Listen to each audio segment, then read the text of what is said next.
CNN was granted exclusive access to the reopening. Members of the Cuban staff marveled that the Cold War-era hostilities have been overcome.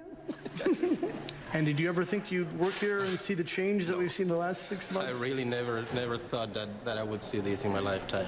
The head of the embassy says he and his staff are taking part in history. It's really a privilege to be part of all this. It's a privilege to be part of an administration that has made a courageous decision to make this change. And it's also a privilege to be able to lead this mission as it transitions from an intersection to an embassy. That transition is more of a sprint as staff get everything ready for Secretary of State John Kerry's visit, redoing the long unused flagpole.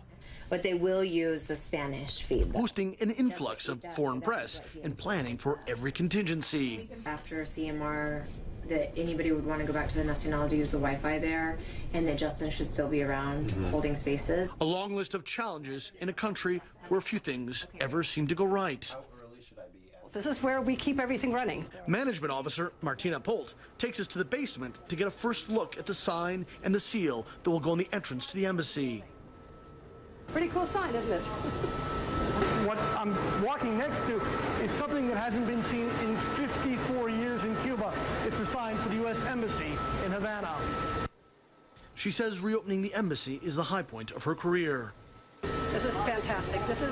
I think there are so many Foreign Service officers that have waited to be here, and I think I'm being envied by a lot of people who say, well, this is the culmination of a lot of work by a lot of people. The work